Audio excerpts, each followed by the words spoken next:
Welcome back to the Healthy Orange Movie Reviews. I'm your host, Bennett Campbell Ferguson, and after a healthy week of Oscar coverage, this video marks the return of my series on my favorite films of the 2000s. Now up until this point, I've mostly focused on films that are dark and tragic and moody and brooding. But today, against all odds, I am going to be waxing poetic about a comedy, specifically Garth Jennings' 2005 film, Hitchhiker's Guide to the Galaxy. Now, The Hitchhiker's Guide to the Galaxy is an adaptation of a wonderful and hilarious book by Douglas Adams. And in both the book and the film, we meet Arthur Dent, a thoroughly ordinary and hilariously incompetent British fellow who wakes up one morning and finds out that aliens are not just attacking Earth, but about to blow up the entire planet. Arthur, under normal circumstances, would be totally helpless in such a situation, but happily his best friend Ford Prefect, played by the wonderfully deadpan Mos Def, it happens to also be an alien and whisks Arthur off into space and into a world of adventure. Now, if this story were told by George Lucas or J.J. Abrams, it would be likely a sort of romantic and rather not grim, but certainly dramatic hero's journey. But the movie is keyed into Douglas Adams' wonderful sense of humor, which makes even the most serious things totally and delightfully ridiculous. So, for example, in the sequence when Earth is about to be destroyed by these aliens, which are called Vogons, we see this this scene in which people are realizing the planet is doomed, and there's somehow this dark situation, this apocalyptic nightmare of planet-wide destruction, gets turned into a great comic bit. Because Mr. Jennings made a very smart choice in deciding not to show people screaming in terror. Instead, he'll just show a wide shot of a city, and you'll hear some screaming. You won't see people screaming, you'll just hear people going, "Ah!" And somehow this makes the whole idea of an apocalypse just wonderfully absurd and funny, and instead of devastating, kind of oddly charming. And then when you compound it with the fact that we see, sheep running, and it only gets crazier and more insane from there. But The Hitchhiker's Guide to the Galaxy is not about Earth. It is about Arthur's journey into space, into a world that is, for the most part, unknown to him. A world far more eccentric than the one he knows, which is mainly based around eating breakfast in his bathrobe and drinking a lot of tea. But in space, he encounters a strange and eccentric world of exciting diversity. For instance, he and Ford are picked up by the president of the galaxy, Zaphod Beeblebrox, played by the outrageous Sam Rockwell. And it's this beautiful white gleaming spaceship with kind of these soft, gentle lighting. By the way, the production design was by Joel Collins. It's very spectacular.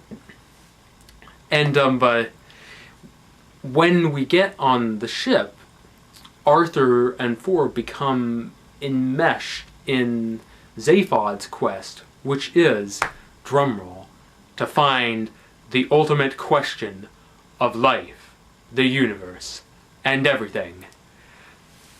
Now, this is a key part of both the book and the film. One of the themes of the book is that to search for the ultimate meaning of life is really a completely preposterous and ridiculous notion. And this carries through in the movie where Zaphod is determined to get to this planet where he's heard that a computer has calculated what the ultimate question of life, the universe, and everything is. So what we get is a movie that is completely in every frame just absolutely ridiculous. We even see in the corner of one shot a bicycle with square wheels. There's every detail of this universe in the film is just unusual and bizarre. And yet at the same time, in this comedic world, the characters are obsessed with these really serious concerns, like, as stated before, the meaning of life. And so it's this juxtaposition of the seriousness and the insanity that makes the film funny and makes it humorous. But it also gives the movie a rather I don't want to say dark, but I would say poignant undercurrent. Now, I haven't read the book in a while, but I don't remember there being any sort of serious underpinning to its narrative. Whereas the film is, in a lot of ways, a very serious story. Yes, it is a comedy, but there's real emotion within it too, and part of that is because of Arthur Dent's arc as a character, because even though he's an incompetent buffoon and not a bold or brave hero at all, in fact he spends the entire movie in his bathrobe, despite all that, he is like Luke Skywalker or like Captain Kirk, an earthbound man setting off into the wondrous world of outer space. And so, as a result, we get this really magnificent sequence towards the end where Arthur is on this kind of scaffolding thing that shoots out through space, through this construction area where artificial planets are being constructed. And it starts out with him in a tunnel, and then speeding up, moving faster and faster and faster, and then finally he moves out into space amidst these planets that are being built. And just the sheer wondrousness of this moment is absolutely serious. For an instant, there's not much absurdity at all. We just get this beautiful moment where we're out in open, expansive space, and there's a great stretch of stars amidst the blackness, but there's also the bright colors of the they're not particularly bright, but there is color, because we're out amidst these planets that are being constructed. And it's truly, truly wondrous as anything in any serious fantasy like Star Wars or Spider-Man.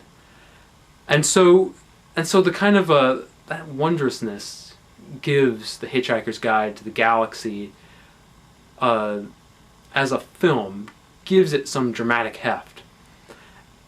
And the reason for that is that when Arthur is staring out in wonder at the beauty of outer space, unlike at many other points in the movie, we're not meant to laugh at him here. We're meant to be awestruck like he is. And so that, I think, brings us closer to the character and gives the movie its additional weight beyond the fact that it's a comedy. But it's important to recognize that what makes the movie so beautiful is that it is a comedy, that it isn't embroiled in too much histrionic drama and madness of that nature. So we get this theme, as I've talked about before, that that the characters are all searching for the meaning of life in one way or another. And then there's a brilliant scene at the end which addresses that, where Slartia Bartfast, a very funny character who's kind of an Obi-Wan type, but is played with a satirical manner by Bill Nye. He says to Arthur, the chances of finding out what's actually going on are so slim that you may as well just forget about it and keep yourself busy. And I think that goes to the heart of the movie, which is this idea that life has no meaning. Life is as ridiculous and insane as Douglas Adams originally imagined it to be. And so, as a result, the film perpetuates this idea that life is meaningless, essentially. And yet, this is not some sort of bleak existential movie in the vein of a novel by Jean-Paul Sartre. It's a very, very hopeful and soulful work. And part of that comes from the seriousness and the wondrousness that I alluded to before, but it also comes from the fact that in realizing that life is meaningless, Arthur and the other characters in the film are able to take greater joy in life and just be happier in general. And we get that through Arthur's relationship with his love interest, Trillian, and the sweetness of their romance, which is very tender and true, and yet born of this meaningless, this freeness about possibilities and exploration and finding joy and adventure. And so the result is bar none one of the funniest movies of the past decade, but also one of the most moving and one of the most sweet and tender. And there were a lot of